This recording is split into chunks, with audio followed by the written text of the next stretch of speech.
America और Israel की पुष्टपनाही में ईरान के बहरी जहाज़ पर हमला करने वाला यूक्रेन एक ही धमकी से डर गया और ईरान के सामने घुटने टेक दिए। इस बारे में आमिर रज़ा से बात करते हैं कि ये सारा मामला क्या है। आमिर भाई, यूक्रेन ने ईरान के बहरी जहाज़ पर हमला किया, ईरान ने खुले अल्फाज में ये धमकी दी कि हम इसका बदला लेंगे। उसके बाद यूक्रेन ने घुटने टेक दिए, मुआफ़िया मांगने पर आ गया। ये सब कैसे हुआ? देखिए, पहली बात तो ये है कि ये हमला किया क्यों गया था। ज़ेलेंस्की ने अमेरिका को और इजराइल को खुश करने के लिए ईरान के एक तजारती जहाज़ पर जो कि गुड्स का जहाज़ था, उस पर हमला किया और इस हमले के नतीजे में वहाँ पर एक ईरानी शहरी जो है वो शहीद हुआ और चंद ज़ख्मी भी हुए। अच्छा, ये एक बड़ी मैं समझता हूँ कि कार्रवाई थी जो कि यूक्रेन ने की और उसके बाद ज़ेलेंस्की ने भड़के मारी। उसने कहा जी, इसमें तो रशिया का जो था वेपनरी सिस्टम जा रहा था ईरान के लिए, ईरान इस रास्ते से असला मंगवाता है, रशिया देता है और मैंने रशियन जहाज़ को जो है निशाना बनाया है, यानी रशियन का सामान उसके अंदर मौजूद था, उसको निशाना बनाया गया। ईरान इसकी पहले दिन से तरदीद कर रहा था कि ये तजारती जहाज़ था और इस तजारती जहाज़ को जो है इन्होंने निशाना बनाया है। अब इसका जवाब दिया जाएगा और ये ईरान की पहले रोज़ से ये पॉलिसी रही है कि जो जहाँ पर से हमला करेगा उस पर उसका जवाब दिया जाएगा। ईरान की ये पॉलिसी रही है, वो खुद हमला नहीं करता पहले, लेकिन जब कोई उस पर हमला करता है तो फिर उसका जवाब भरपूर तरीके अच्छा, से ये देता है। कैस्पियन जो है ये जनूब में है ईरान के, और ईरान के जनूब में उन्होंने खैबर शिकन मिसाइल्स जो हैं वो लगा लिए। अब यूक्रेन को ये पता चला कि ये तो मामला जो है बिल्कुल, या तो वो तो अमेरिका और इसराइल को खुश करने के लिए उसने काम किया था, ये तो मामला उलट पड़ने लगा है। एक तरफ आपने हरमज़ में जंग बंदी है, ईरान की जो है उस तरफ कोई ऐसी ख़ास जो है कार्रवाइयाँ नहीं हैं, तो इसका जवाब अगर वो यूक्रेन को इस तरफ से देगा और उसके परली तरफ से रशिया जो जवाब देगा, यानी यूक्रेन के भी जनूब में रशिया बैठा है, ये तो उसके दोनों तरफ से घेरा तो जाएगा दोनों ना तरफ से वो घेरा गया और घेरने में उसको मार दिया जाएगा। यानी यूक्रेन का वो जो रशिया को अंगेज रखने वाला ख्वाब है जो कि उसने यूरोपियंस को दिखाकर और अमेरिका को दिखाकर डॉलर्स और असला ख़रीद रहा है या ले रहा है, वो चकनाचूर हो जाएगा और जो ज़ेलेंस्की ज़्यादा अरसा टिक नहीं पाता। क्यों? क्योंकि ईरान के पास ऐसे मिसाइल्स मौजूद हैं जो साढ़े 3,000 किलोमीटर का फासला तय कर सकते हैं, यानी पूरे यूक्रेन को तबाह बर्बाद जी, कर सकते हैं। कीव तक जो है उसकी मार है और वो कीव में उसको और हमला होता और कीव से परली पर तरफ जो है वो रशिया है, उस तरफ से रशिया पहले ही उसके साथ जंग में है। तो मैंने भी इस पर व्लॉग किया था, मैं भी ये समझ रहा था कि ये शायद ईरान को अंगेज करने के लिए किया गया है, लेकिन उससे हुआ क्या कि ईरान तो अंगेज हो गया यूक्रेन की तरफ, लेकिन यूक्रेन के पाँव के नीचे से ज़मीन निकल गई, क्योंकि अगर दो तरफा हमला होता है तो फिर उसके पास तीसरा कोई ऐसा रास्ता नहीं है जिससे उसकी रसद को बहाल रखा जाए। यूक्रेन एक्चुअली इस वजह से डर गया कि जब ईरान ने अमेरिका को शिकस्त दे दी, अमेरिका का कोई फौजी अड्डा नहीं छोड़ा, तो अगर उसने हम पे हमला कर दिया तो हम तो बिल्कुल नहीं बच पाएंगे। फौजी अड्डों के अलावा उसने इसराइल को भी शिकस्त दी। इसराइल क्यों भाग गया? इसराइल आज तक जो 40 रोज़ा जंग है उसके बाद से इसराइल छुप के बैठा हुआ। आमिर भाई, शरारतें करते हैं ना, देखें नेतन्याहू यहूदी शरारतें करने वाला, ज़ेलेंस्की यहूदी शरारतें करने वाला।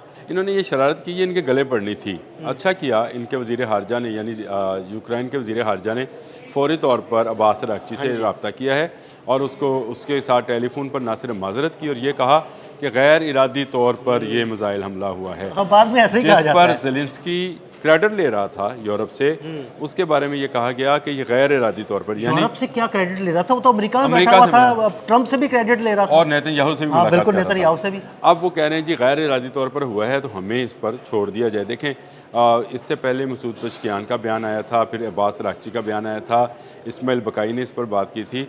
इन तीनों ने ये बात कही थी कि हम इसका जवाब देंगे।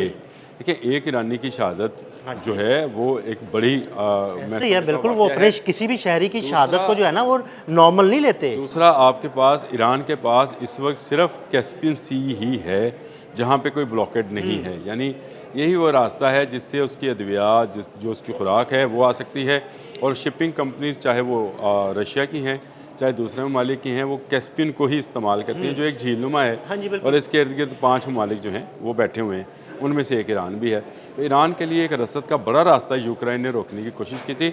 इसका ऐसा तगड़ा जवाब देने लगा था ईरान कि यूक्रेन को रशिया वार भूल जानी थी। मैं आपको सच्ची बात बता रहा हूँ, यूक्रेन को कीव समेत तमाम इलाके जो थे उसमें तबाही और बर्बादी, खैबर शिकन लग चुके थे। खैबर शिकन जनूब में मौजूद थे और उनको सिर्फ पासदारान इनकलाब का एक इशारा चाहिए था, सुप्रीम कमांडर का एक इशारा होता तो यूक्रेन जो है एक तरफ से रशिया से मार खा रहा था और रशियन फ़ौजें इस वक्त कीव में बैठी होती। कीव बिल्कुल तबाह हो चुका था और ज़ेलेंस्की जहाँ पे है अपने आकाओं के पास न्यूयॉर्क में वहीं पर बैठा है। एक्चुअली अमर भाई, ये सारा मामला इस तरह हुआ कि जब यूक्रेन को इस बात का पता लगा कि जनाब वो खैबर शिकन मिसाइल जो है वो फिट कर दिए गए हैं और किसी भी वक्त बड़ा हमला हो सकता है, उसके फ़ौरन बाद उन्होंने पेंतरा बदला और माफ़िया मांगने पर आ गए। ये सारी एक्चुअली इंटेलिजेंस इतलात पे सब कुछ हुआ है। देखिए, पहली बात तो यह है कि ईरान जो है बड़ा ओपन है।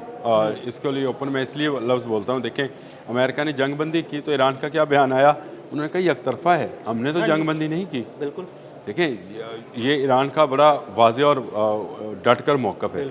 उसके बाद उसने ये मौक़िफ़ अख्तियार किया कि जो जहाँ से मुझ पर हमलावर होगा मैं उसका जवाब देने का हक़ रखता हूँ और उसने जवाब दिया।